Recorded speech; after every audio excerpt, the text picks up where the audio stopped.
अस्सलाम वालेकुम dear students. Theorem की स्टेटमेंट है if two chords of a circle are congruent then they will be equidistant from the centre. तो इसके लिए सबसे पहले हम एक सर्कल ड्रॉ करते हैं।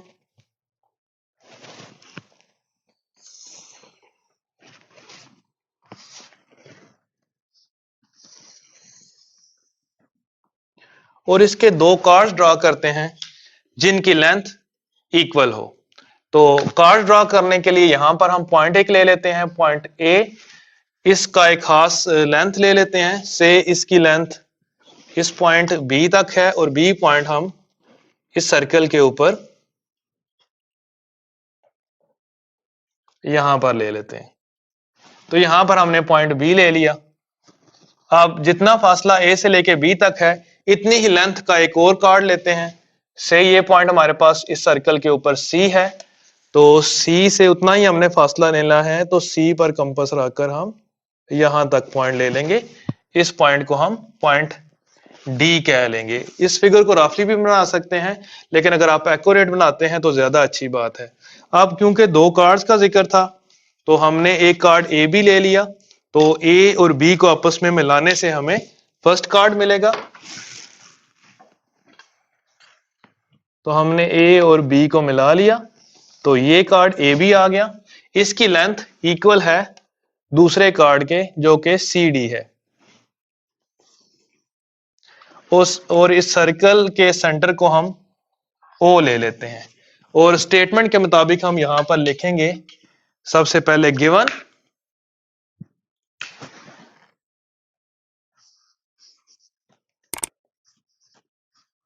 गिवन में हम लिखते हैं ए बी। ए और बी के बजाय आप कोई भी नाम दे सकते हैं। फॉर एग्जांपल अगर आप पी क्यू देते नाम, यहां पर पी लिखते, यहां पर क्यू लिखते, तो यहां पर हम ए की बजाय पी क्यू लिखते। तो इसी तरह यहां पर जो नाम देंगे और उसके मुताबिक ही यहां पर हम लिखेंगे। तो क्योंकि हमने यहां पर ए बी लिया हुआ है तो ए बी एंड दूसरा कार्ड लिया है सी डी, और ये दो कार्ड्स हैं।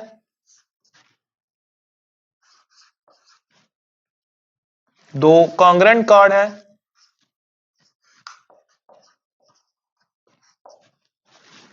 इक्वल भी लिख सकते हैं। अगर इक्वल लिखेंगे तो हम इस तरह लिखेंगे A B and C D are two chords of equal length. या बुक में लिखा हुआ है A B and C D are two equal chords, वो भी बेहतर है। लेकिन अगर आप लिखते हैं A B and C D are two chords of equal length या कॉन्ग्रेंट कार्ड्स, तो ये ज्यादा बेहतर होगा उस सर्कल के विद सेंटर एट ओ, जिसका सेंटर पॉइंट ओ पर है।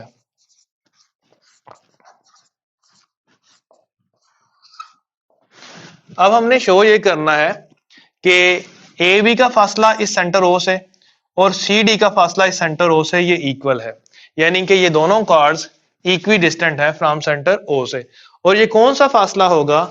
ए बी का शॉर्टेस्ट डिस्टेंस पॉइंट ओ से और सी डी का भी कम से कम शॉर्टेस्ट डिस्टेंस पॉइंट ओ से।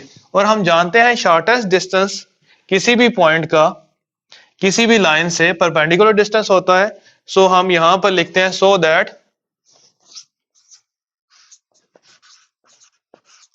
ओ एच ये परपेंडिकुलर है ए बी के ऊपर एंड सी डी के ऊपर परपेंडिकुलर है। ओ के नाम दे सकते हैं हम, ओ के परपेंडिकुलर टू सी डी। तो परपेंडिकुलर ड्रॉ करते हैं।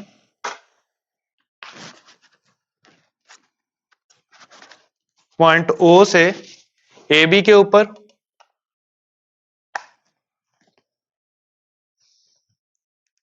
और यहां पर एक स्क्वायर बना देंगे, 90 डिग्री को शो करने के लिए यूज होता है ये।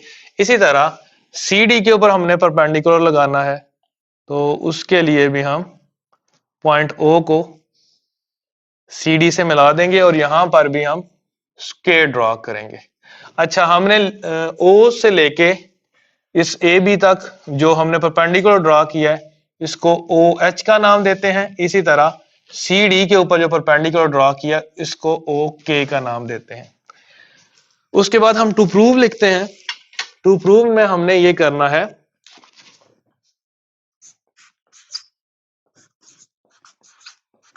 हम साबित ये करना चाहते हैं कि ओ एच ये फासला और ओ के ये फासला आपस में इक्वल है, यानी कि मैयर ओ एच इक्वल है मैयर ओ के। तो कंस्ट्रक्शन में हम यहां पर लिखते हैं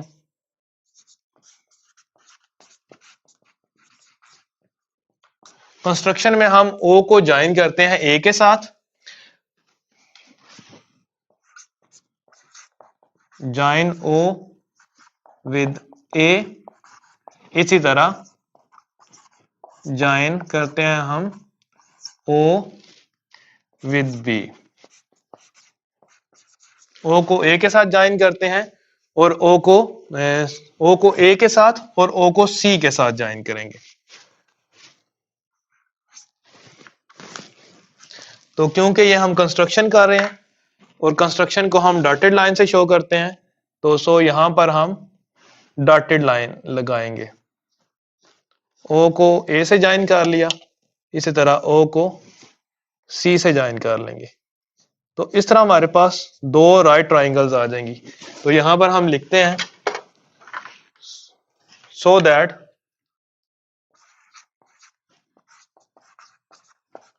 we have two angle right triangles, एक है ओ ए एच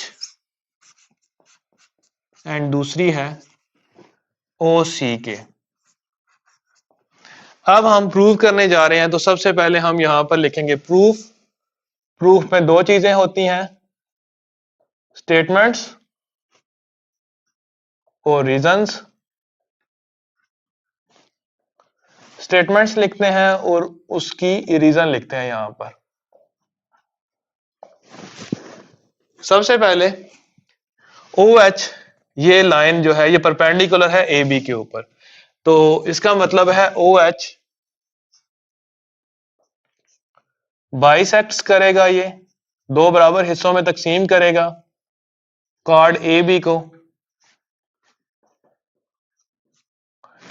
यानी कि ओ से लेके एच तक ये वाला जो हमने लाइन ड्रॉ की थी ये ए बी के ऊपर परपेंडिकुलर ड्रॉ की थी। और पिछला हमने एक थ्योरम पढ़ा है, उसमें यह था कि O H perpendicular A B है और इसमें है कि perpendicular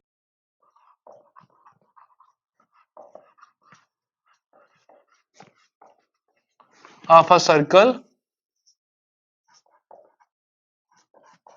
on a chord bisects it. तो यहां पर बुक में इसकी लिखी हुई है थ्योरम 3, तो थ्योरम 3 लिखने से बेहतर है कि हम थ्योरम 3 की स्टेटमेंट लिख दें। थ्योरम 3 की स्टेटमेंट ये थी कि अगर कोई लाइन परपेंडिकुलर है कार्ड के ऊपर, देन ये जो परपेंडिकुलर लाइन है अगर ये इसके ऊपर, यानी कि अगर लाइन है कार्ड के ऊपर परपेंडिकुलर है, तो फिर उस कार्ड को दो बराबर हिस्सों में तकसीम करेगी, यानी कि उसको बाइसेक्ट्स करेगी। इसका क्या मतलब हुआ, दैट इज इसका मतलब यह है कि ओ एच ने ए बी को दो बराबर हिस्सों में तकसीम कर लिया। इसका मतलब है एच मिड पॉइंट है ए बी का, यानी कि मैयर ए एच ये इक्वल होगा हाफ मैयर ए बी के। इसको हम 1 का नाम देते हैं। सिमिलरली बिल्कुल इसी तरह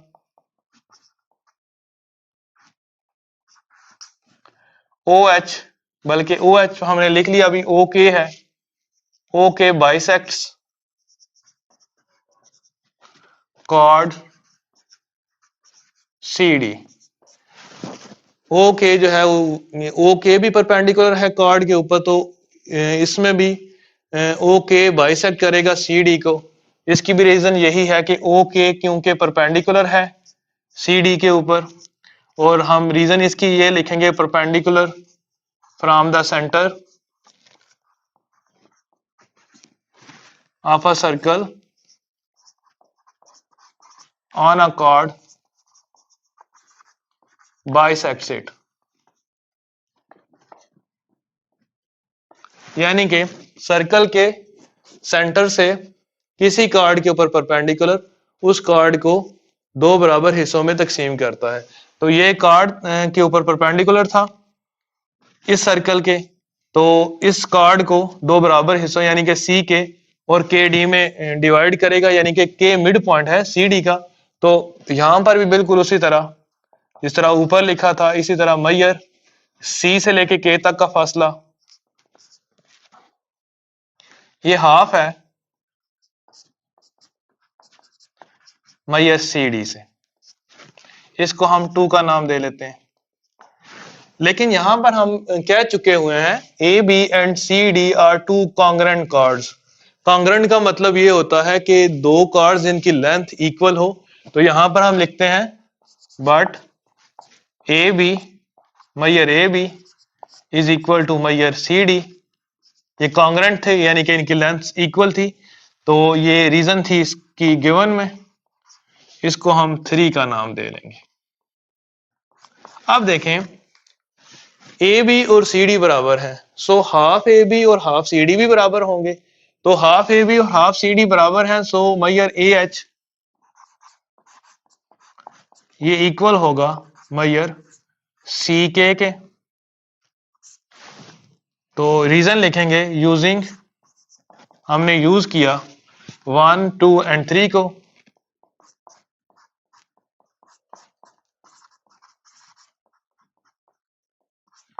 और इसको 4 का नाम दे लेते हैं। अब दो राइट ट्राइंगल्स थी, एक ओ ए एच, यहां पर हमने लिखा था कि हमें दो राइट ट्राइंगल्स मिली हैं ओ A H and O C K, और यहां पर हम लिखेंगे इन angle right triangles, triangle O A H इसकी कोरस्पॉन्डेंस कायम करते हैं ट्राइंगल ओ सी के साथ। एक ट्राइंगल ये वाली है ओ ए एच ये वाली ट्राइंगल, दूसरी ओ सी के, इसमें भी एक 90 डिग्री का एंगल है, इसमें भी एक 90 डिग्री का एंगल है। तो यहां पर हमने लिखा इन एंगल राइट ट्राइंगल्स।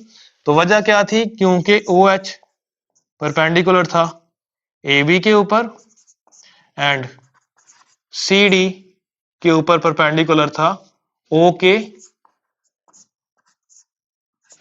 इसलिए ये दोनों ट्राइंगल्स राइट ट्राइंगल थी। अब देखें इन दोनों राइट ट्राइंगल्स में राइट एंगल यहां पर है, राइट एंगल के सामने वाली साइड हाइपोटेनस कहलाती है। तो हाइपोटेनस ओ ए, हाइपोटेनस की लेंथ यानी कि मैयर ओ ए ये बराबर होगा, इक्वल होगी लेंथ दूसरी जो हाइपोटेनस था दूसरी ट्राइंगल का, इस ट्राइंगल का हाइपोटेनस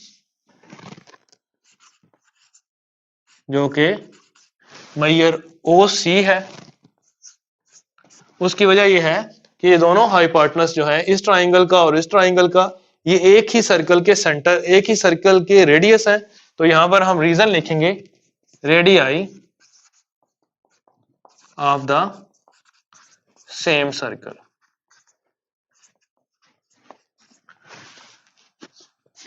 उसके बाद यहां पर देखें इस ट्राइंगल में और इस ट्राइंगल में ओ ए और ओ सी इक्वल आ चुके हैं। इसके बाद मैयर ए एच और मैयर सी के, मैयर ए एच और मैयर सी के ये यहां पर हम लिख चुके हुए हैं कि मैयर ए एच ये इक्वल है मैयर सी के। रीजन देंगे ऑलरेडी प्रूव्ड इन 4 में हम ये प्रूव कर चुके हुए हैं कि मैयर ए एच और मैयर सी के इक्वल है। तो क्योंकि ये दोनों ट्राइंगल्स राइट ट्राइंगल्स हैं यानी कि एक इसका एक एंगल 90 डिग्री का उसका एक एंगल 90 डिग्री का है, तो दोनों triangles triangle O A H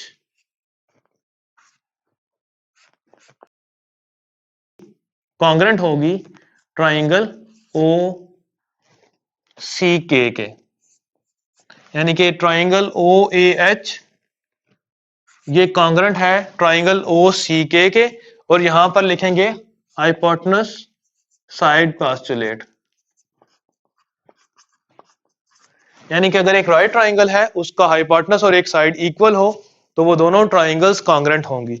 अब अगर ये वाली ट्राइंगल और ये वाली ट्राइंगल कॉन्ग्रेंट है तो इनकी कोरस्पॉन्डिंग साइड्स भी इक्वल होंगी।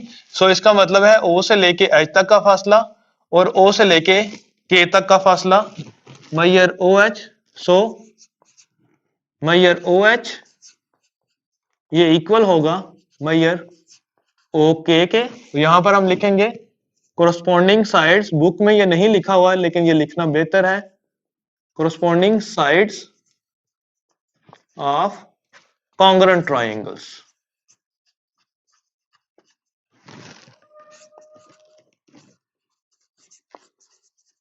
तो इस तरह हमने प्रूव ये कर दिया कि अगर कोई से दो कार्ड्स हैं वो कॉन्ग्रेंट हैं देन वो इक्वल फासले पर होंगे सर्कल के सेंटर से। तो इस तरह ये थ्योरम प्रूव हो गया।